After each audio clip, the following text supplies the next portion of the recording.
আমরা মৃত্যু থেকে যতই পেছন ছাড়ানোর চেষ্টা করি, মৃত্যু কিন্তু আমাদের পেছন ছাড়ে না। সেদিন রাতে একটা গ্রামে এমন কিছু হয় যে একটা পরিবারের একজন মানসিক রোগীতে পরিণত হয়ে যায়, আরেকজন হয়ে যায় ডাকাত, এবং আরেকজনকে একটা মরা গরুর দেহর নিচে লুকিয়ে রাখা হয়। কেন? SD story presence 1922।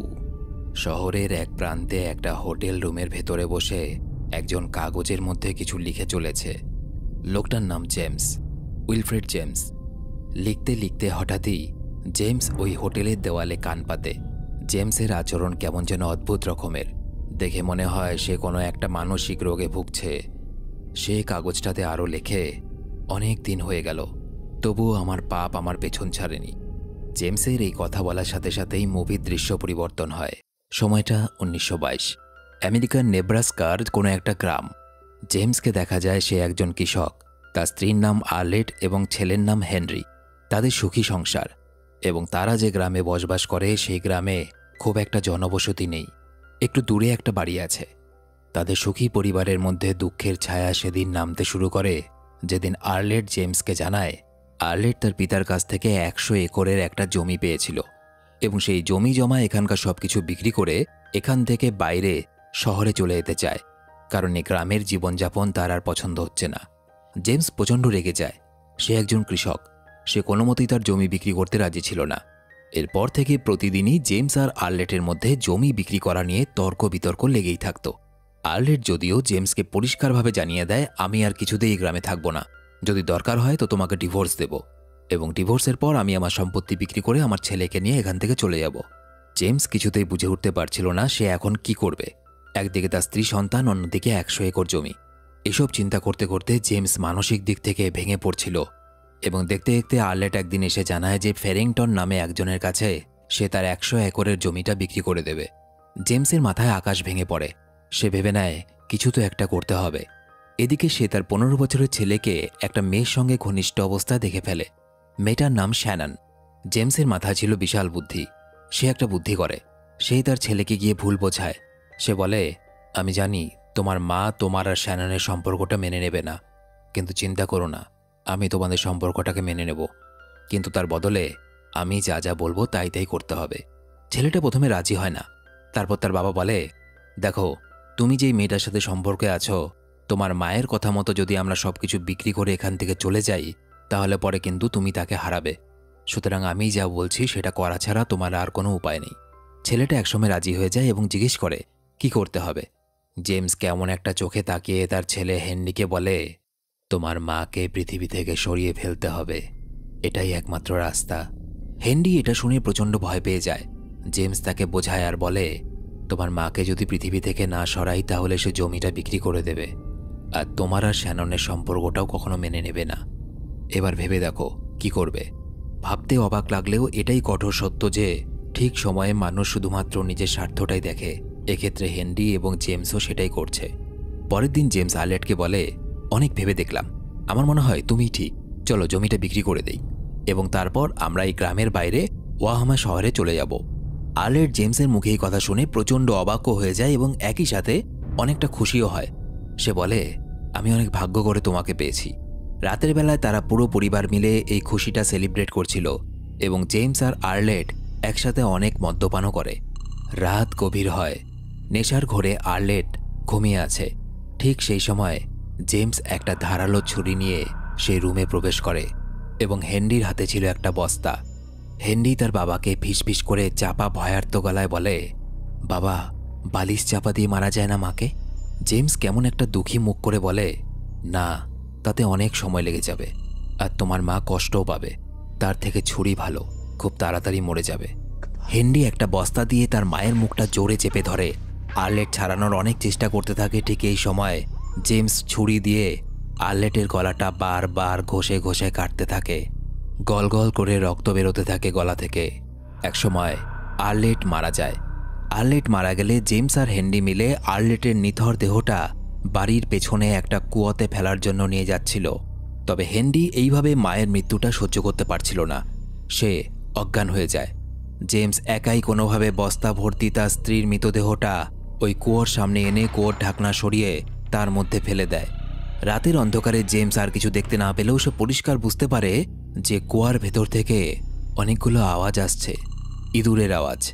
এরপর হেনরির যখন জ্ঞান ফেরে, বাবা ও ছেলে মিলে ঘরের মেঝেতে লেগে থাকা রক্তের দাগ পরিষ্কার করতে শুরু করে এবং একই সাথে বিছানার ওপর যেখানে আর্লেটকে হত্যা করা হয়েছিল সেই বিছানার সমস্ত জিনিসগুলো এনে ওই কুয়ার মধ্যে ফেলে দেয়। সব কাজ শেষ করতে করতে রাত গড়িয়ে ভোরের আলো ফোটে।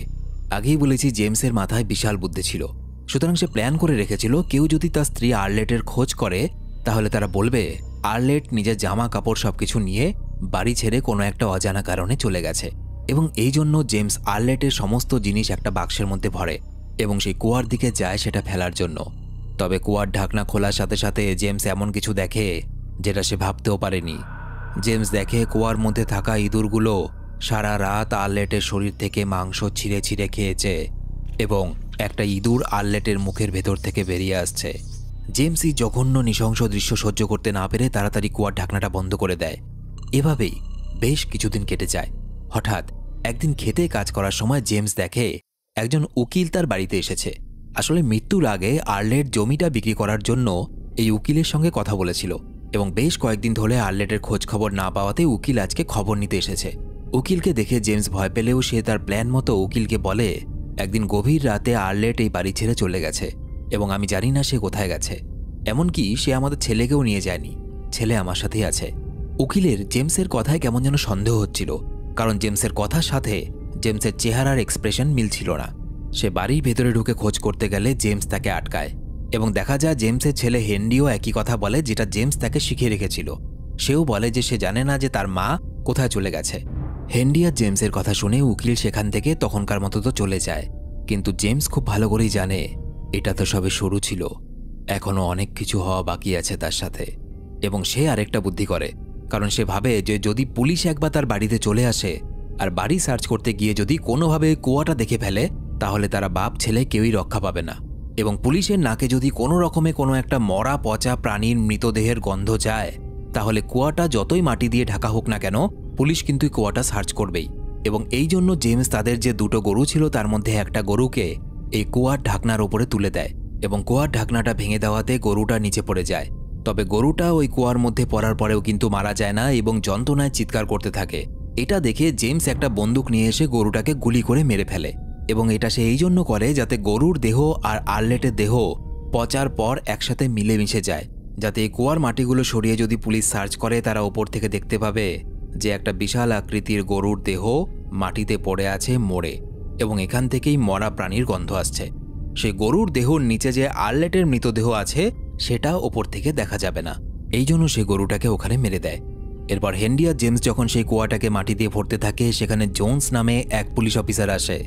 এই পুলিশ অফিসারটাকে ওই উকিলটা পাঠিয়েছিল কারণ উকিলের সন্দেহ হয়েছিল এবং পুলিশ অফিসারকেও জেমস একই কথা বলে যে তার বউ তাদেরকে ছেড়ে চলে গেছে এবং কোথায় চলে গেছে তারা জানে না। পুলিশ জেমসের কথায় পাত্তা না দিয়ে বাড়ি তল্লাশি শুরু করে, কিন্তু বাড়ি তল্লাশি করেও পুলিশ অফিসার কিছুই খুঁজে পায় না, শুধু আর্লেটের একজোড়া জুতো দেখতে পায় এবং পুলিশ অফিসার তাদের বাড়ি থেকে চলে যায়। এইভাবেই কয়েকদিন কেটে যায়। একদিন রাত্রেবেলায় হঠাৎ জেমস তার গরুর খামার থেকে গরুগুলোর প্রচণ্ড জোরে চিৎকারের শব্দ শুনতে পায়। গরুগুলো কেমন যেন অস্বাভাবিকভাবে চিৎকার করছিল, যেন গরুগুলো এমন কিছু দেখেছে যেটা প্রচণ্ড অশুভ ছিল। একটা ছোট লাইট এবং বন্দুক হাতে জেমস ওই খামারের দিকে এগিয়ে যায় এবং দেখে একটা ইঁদুর গরুর শরীরে থাকা ক্ষতস্থান থেকে মাংস ছিঁড়ে ছিঁড়ে খাচ্ছে। জেমস ইঁদুরটাকে তাড়াতে গেলে ইঁদুরটা একটা পাইপ লাইনের মধ্যে ঢুকে যায়। জেমস ওই পাইপটার মধ্যে উকি মারার চেষ্টা করে, কিন্তু পাইপের ভেতর থেকে কোনো একটা জিনিসের প্রচণ্ড দুর্গন্ধ আসছিল। জেমস ওখানেই বমি করতে শুরু করে, যদিও জেমসের বুঝতে সময় লাগে না যে ইঁদুরগুলো কোত্থেকে আসছে এবং এই গন্ধটাই বা কিসের গন্ধ। আসলে ইঁদুরগুলো আসছিল ওই কুয়াটার মধ্য থেকে যেখানে আর্লেটের বডিটা ফেলা আছে এবং একই সাথে একটা গরুর মৃতদেহ সেখানে আছে। জেমস তাড়াতাড়ি কিছু কাপড় দিয়ে ওই পাইপটাকে বন্ধ করে দিয়ে ঘরে চলে আসে। তবে ঘরে ঢুকতেই আবছা আলোতে হঠাৎ করে জেমস যেন দেখে তার মৃত স্ত্রী আর্লেট তার দিকে ঠান্ডা চোখে তাকিয়ে আছে। কয়েক মুহূর্তের জন্য জেমস প্রচণ্ড ভয় পেয়ে গেল, তারপর দেখে যে ওটা আর্লেট নয়, আসলে ওখানে হেনরি দাঁড়িয়ে আছে। কিন্তু সে হেনরির মধ্যে হঠাৎ করে নিজের মৃত স্ত্রীকে কেন দেখতে পেল, এটার উত্তর লাস্টে পাওয়া যাবে। পরের দিন সকাল হতে না হতেই জেমস কিছু সিমেন্ট আর বালি দিয়ে ওই পাইপলাইনের মুখগুলো বন্ধ করে দেয় যাতে সেখান থেকে ইঁদুর আর আসতে না পারে। এই ঘটনার বেশ কিছুদিন কেটে যায়। একদিন হেনরি স্কুল থেকে ফিরে জেমসকে বলে তার প্রেমিকা শ্যানন নাকি অন্তঃসত্ত্বা এবং এই জন্য তার কিছু টাকার প্রয়োজন। এটা শুনে জেমসের মাথায় আগুন জ্বলে ওঠে। জেমস কোনো মতেই সেই টাকা দিতে রাজি ছিল না, কারণ হেনরির বয়স সবে মাত্র 15 বছর। হ্যাঁ, এই বাচ্চা বয়সেই এই বাচ্চা জন্ম দেওয়ার কাজ করে ফেলেছে। তো যাই হোক, হেনরির সঙ্গে জেমসের তর্ক বিতর্ক শুরু হয়। হেনরি জেমসকে ভয় দেখিয়ে বলে, তুমি যদি আমাকে সাহায্য না করো আমি কিন্তু পুলিশকে সব সত্যি বলে দেব। তুমি আমার মাকে মেরেছ আর মায়ের ডেড বডিটা ওই কুয়ার মধ্যে ফেলে রেখেছ। শ্যানন অন্তঃসত্ত্বা হওয়ায় শ্যাননের বাবাও জেমসের সঙ্গে দেখা করে এবং জেমসকে টাকা দেওয়ার জন্য প্রচণ্ডভাবে শাসিয়ে যায়। জেমস দেখে কোনো উপায় নেই, কিন্তু হাতে অত টাকাও নেই। তাই জেমস লোকাল ব্যাংক থেকে কিছু টাকা ধার নেওয়ার সিদ্ধান্ত নেয়। কিন্তু ব্যাংকের লোকের সঙ্গে কথা বলে বাইরে বেরিয়ে এসে জেমস দেখে হেনরি তার গাড়ি নিয়ে পালিয়ে গেছে এবং সে জেমসের জন্য একটা চিঠি লিখে গেছে। চিঠিতে লেখা ছিল, আমি শ্যাননকে নিয়ে শহরে চলে যাচ্ছি আর আমি কোনোদিনও ফিরব না। তবে হ্যাঁ, আমি চলে যাওয়ার পর তুমি যদি আমাকে খোঁজার চেষ্টা করো আমি কিন্তু পুলিশকে সব কিছু জানিয়ে দেব। হেনরি চলে যাওয়ার পর জেমসের ব্যবহার কেমন যেন বদলে যায়। তার এই বাড়িতে সেই ছাড়া আর কেউ নেই। একাকিত্ব আস্তে আস্তে হেনরিকে অল্প অল্প করে মানসিক রোগীতে পরিণত করতে থাকে। এরকমই এক বৃষ্টির রাতে জেমস বসে বসে বই পড়ছে। হঠাৎ দেখা যায় ছাদের থেকে এক ফোঁটা রক্ত তার বইয়ের ওপরে পড়ে। জেমস ভয়ে লাফিয়ে ওঠে আর দেখে রক্ত নয়, ছাদের ভাঙা অংশ থেকে বৃষ্টির জল পড়ছে। কিছুদিনের মধ্যেই জেমস ছাদের ভাঙা অংশটা রিপেয়ার করার জন্য ব্যাংক থেকে কিছু টাকা লোন নেয় এবং নিজেই মেরামতির কাজ করবে বলে ঠিক করে। কিন্তু প্রয়োজনীয় কিছু জিনিস আনতে গেলে একটা ইঁদুর জেমসকে খুব খারাপভাবে কামড়ে দেয়। ইঁদুরটাকে দেখা মাত্রই জেমস সেই ইঁদুরটাকে নৃশংসভাবে পা দিয়ে থেতলে থেতলে ইঁদুরটাকে মেরে ফেলে। তবে ইঁদুরের কামড়ে জেমসের হাতে প্রচণ্ড ক্ষতের সৃষ্টি হয়। ধীরে ধীরে জেমস মানসিক ভারসাম্য হারাতে শুরু করে এবং একটু একটু করে সে পাগলের মতো হয়ে যাচ্ছিল। কিছুদিনের মধ্যেই সেখানে প্রচণ্ড তুষারপাত শুরু হয়, চারদিকে বরফে ঢেকে গেছে। এদিকে হাতের উপযুক্ত চিকিৎসা না করায় হাতে প্রচণ্ড যন্ত্রণা হতে শুরু করে। জেমস হাতের বাঁধনটা খুলে দেখে তার হাতের মাংস পচতে শুরু করেছে। এটা দেখে জেমস হাতের চিকিৎসা করাতে হাসপাতালের উদ্দেশ্যে বের হয়, কিন্তু সেদিন প্রচণ্ড তুষারপাত আর ঠান্ডায় গাড়ির ইঞ্জিন বসে যাওয়ায় সে গাড়ি স্টার্ট করতে পারে না। তুষারপাতের ঠান্ডায় জেমসের অবস্থা আরও খারাপ হতে থাকে, তাই সে আবারও ঘরের মধ্যে ঢুকে পড়ে।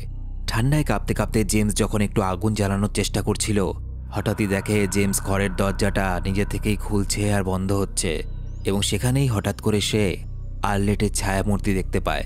জেমস প্রচণ্ড আতঙ্কিত হয়ে পড়ে, এতটাই ভয় পায় যে এক ঘর থেকে অন্য ঘরে ছোটাছুটি শুরু করে এবং শেষ পর্যন্ত সে ভয় পেয়ে বেসমেন্টে গিয়ে আশ্রয় নেয় এবং জেমস দেখে মৃত আর্লেট এবং তার পায়ের সামনে ঘোরাঘুরি করছে অনেকগুলো ইঁদুর।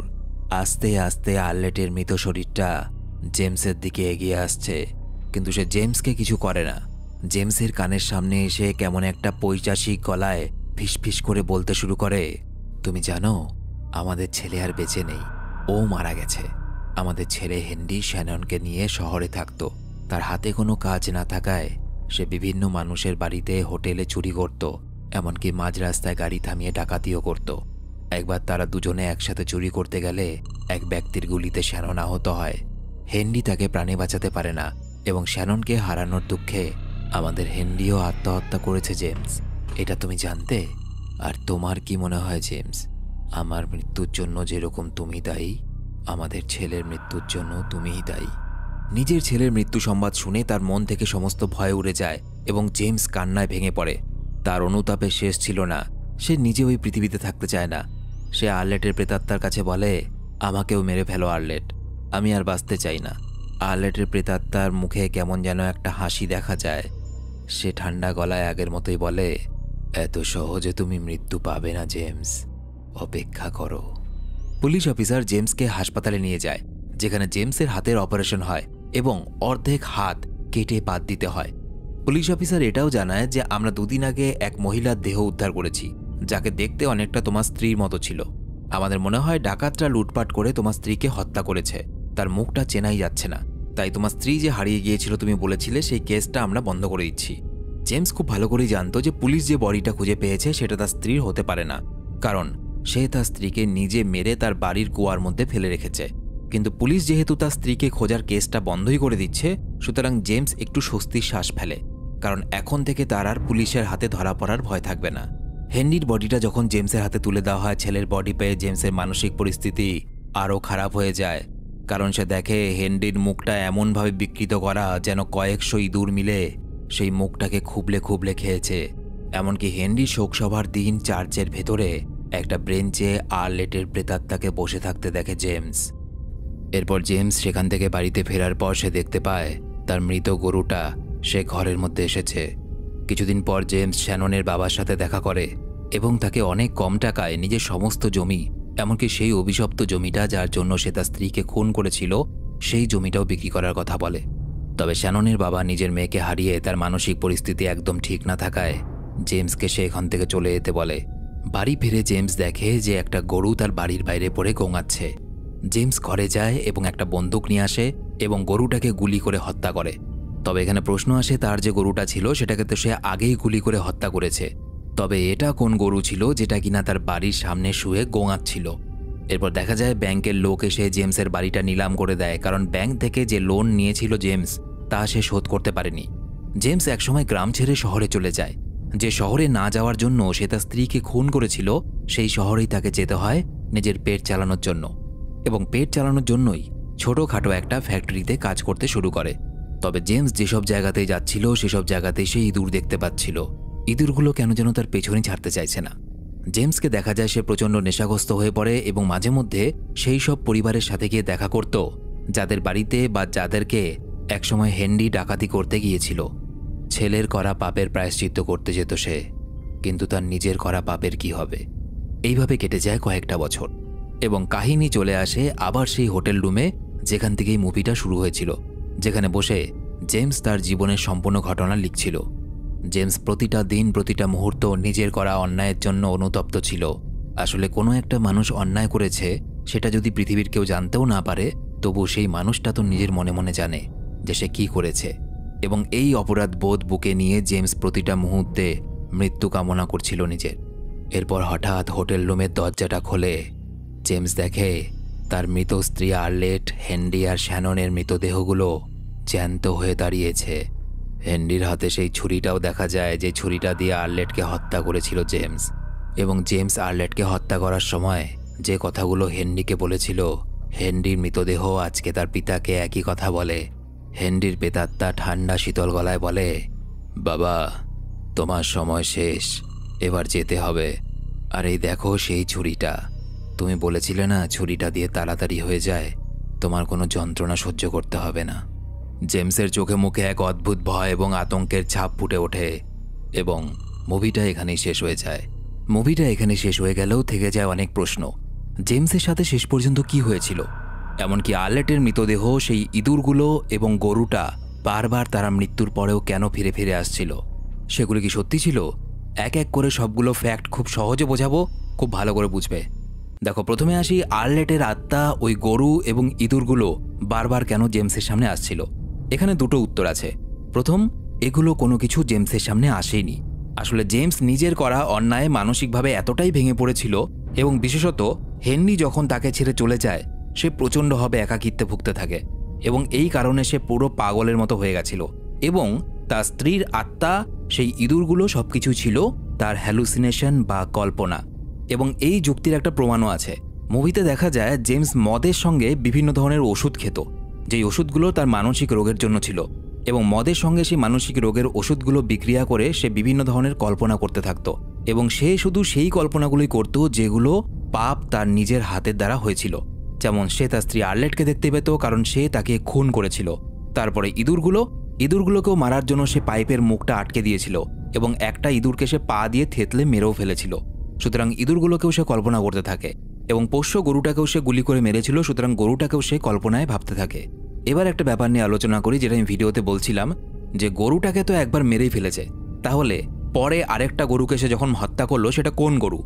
মুভির এই দৃশ্যটা সম্বন্ধে অনেকে বলেছেন যে ওই গরুটাও তার কল্পনা ছিল, কিন্তু না।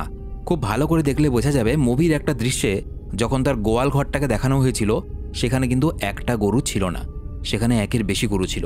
সুতরাং দ্বিতীয়বার যে গরুটাকে হত্যা করে সেটাও জীবিত একটা গরুই ছিল, তার কল্পনা ছিল না। এবার প্রশ্ন আসে, সে নয়তো ইঁদুরটাকে হত্যা করেছিল, সে তার স্ত্রীকে হত্যা করেছিল, সে গরুটাকে হত্যা করেছিল, তাই তাদের আত্মাকে বা তাদের মৃতদেহকে সে কল্পনায় দেখতে পেয়েছিল। তাহলে তার ছেলে এবং ছেলের গার্লফ্রেন্ড শ্যাননকে কেন দেখতে পেল? দেখো, হেনরির মৃত্যু কিভাবে হয়েছিল। সেদিন যদি জেমস তার ছেলের সঙ্গে তর্ক বিতর্কে না জড়াতো, তার ছেলে বাড়ি থেকে বেরোতো না। তার ছেলে যদি বাড়ি ছেড়ে না চলে যেত, তাহলে সে ডাকাতও হতো না। আর ডাকাতি করতে গিয়ে কিন্তু শ্যাননের গুলি লাগে, শ্যানন মারা যায় এবং হেনরি আত্মহত্যা করে মারা যায়। সুতরাং সরাসরিভাবে না হলেও হেনরি এবং হেনরির গার্লফ্রেন্ড শ্যাননের মৃত্যুর জন্য কিন্তু জেমস দায়ী ছিল। এটা গেল মুভির একটা থিওরি, যেটা বিভিন্ন জায়গায় এক্সপ্লেন করা হয়েছে। কিন্তু জেমসের মৃত্যু কী কারণে হলো আর মুভির অন্য আরেকটা থিওরিও আছে, এটা কোথাও বলা হয়নি। আমি একটু রিসার্চ করেছিলাম এই মুভিটা সম্বন্ধে। দেখতে পেলাম এই মুভিটা স্টিফেন কিং নামে একজন বিখ্যাত লেখকের 1922 নামে একটা নভেল বা উপন্যাস থেকে নেওয়া হয়েছে। এবার সেই উপন্যাসের লাস্টের দিকের যে কাহিনীটা আছে সেটা এই মুভিতে দেখানো হয়নি। এই উপন্যাসের শেষের দিকে লেখা ছিল যে জেমস একসময় আত্মহত্যা করার চেষ্টা করে, কারণ তার মনে হচ্ছিল ওই ইঁদুরগুলো তাকেও আস্তে আস্তে খেয়ে নিবে। যেভাবে ইঁদুরের কামড়ে তার অর্ধেক হাত গেছে, যেভাবে ইঁদুরগুলো তার স্ত্রীর মৃতদেহকে খাচ্ছিল, যেভাবে একটা ইঁদুর তার পোষ্য গরুর দেহের ক্ষতস্থানের এক জায়গার মাংস খাচ্ছিল, এবং যেভাবে তার পুত্র হেনরির মুখটা ক্ষতবিক্ষত করে খেয়েছে, সে এই কল্পনা করছিল বারবার, এবং এই জন্য সে নিজেই আত্মহত্যার চেষ্টা করে। কিন্তু শেষ দৃশ্যে যখন তার স্ত্রী, পুত্র এবং শ্যাননের মৃতদেহ সেখানে আসে বা তাদের আত্মা সেখানে আসে, সে নিজেকে গুলি করার জন্য বন্দুক খুঁজছিল, কিন্তু বন্দুকটা সে কোথায় রেখেছে এটা সে বুঝতে পারছিল না, এবং সে বারবার ভাবছিল যে এই ইঁদুরগুলো আমাকেও খেয়ে ফেলবে। এবং এই কারণে জেমস পুরোপুরিভাবে মানসিক সন্তুলন হারায় এবং নিজের শরীরের বিভিন্ন জায়গায় নৃশংসভাবে কামড় দিতে থাকে। জেমস নিজের শরীরে কামড়ে মাংস তুলে নেয় এবং একসময় জেমস মারা যায়। এবং এই ঘটনাটা মুভিতে না দেখানো হলেও উপন্যাসের মধ্যে লেখা আছে, এবং এটাও লেখা আছে যে উইলফ্রেড জেমস যে মারা যায় সেটা নিউজ পেপারেও বেরিয়েছিল, এবং নিউজ পেপারে বড় বড় করে লেখা ছিল যে একটা মানুষ নিজেকে কামড়ে নিজেকে ক্ষতবিক্ষত করে মারা গেছে, আত্মহত্যা করেছে। এবং দেখা যায় সে যেই কাগজের মধ্যে নিজের লাইফ স্টোরি বা জীবনের কাহিনীটা লিখছিল, সেই কাগজটা কিন্তু ওই হোটেল রুম থেকে টুকরো টুকরো অবস্থা উদ্ধার করা হয়, এবং সেই কাগজগুলো দেখে মনে হচ্ছিল কেউ যেন এই কাগজগুলোকে অনেকক্ষণ ধরে চিবিয়েছিল। এবং এই ঘটনা থেকেই এই মুভির দ্বিতীয় থিওরি বেরিয়ে আসে যে হয়তো তার স্ত্রী, পুত্র এবং শ্যাননের আত্মা সত্যি সত্যি এসেছিল সেদিন হোটেল রুমে, এবং সত্যি সত্যি সেইগুলোকে জেমস দেখতে পেত, এবং সেই কারণে জেমস মানসিক রোগে ভুগতে শুরু করে। এবং একসময় সেদিন হোটেল রুমে যা দেখানো হয়েছে যে 3 জনের আত্মাই এসেছিল, তারাই জেমসকে নৃশংসভাবে খুন করে। তো তোমাদের দুটো থিওরির মধ্যে কোনটাকে সত্যি বলে মনে হয় আমাকে কমেন্টে অবশ্যই লিখে জানাবে। এছাড়াও এখানে আরেকটা জিনিস বলে দিই, এখানে ইঁদুরটাকে একটা মেটাফোর বা রূপক হিসাবে ব্যবহার করেছেন পরিচালক, কারণ সেই সময় যে সময়ের কথা বলা হয়েছে 1922 সালে, সেই সময় ইউরোপের দেশগুলোতে ইঁদুরকে একটা ভয়ানক প্রাণী হিসাবে দেখা হতো, কারণ ইঁদুর যেভাবে ক্ষেতের ফসল নষ্ট করত, একইভাবে প্লেগ এবং অন্যান্য মহামারীর ধারক ও বাহক হিসাবে দেখা হতো ইঁদুরকে। সুতরাং ইঁদুরের মাধ্যমে একটা অশুভ জিনিসকে বোঝানো হয়েছে এই মুভির মধ্যে। তো আজকের ভিডিও এতটুকুই। ভিডিওটা ভালো লেগে থাকলে একটা লাইক অবশ্যই করে দিও, আর তোমরা আমার সাথে সরাসরি কথা বলতে পারো ফেসবুক, ইনস্টাগ্রামে, লিঙ্ক ভিডিওর নিচে ডেসক্রিপশনে দেওয়া আছে। দেখা হচ্ছে পরের ভিডিওতে। বাই।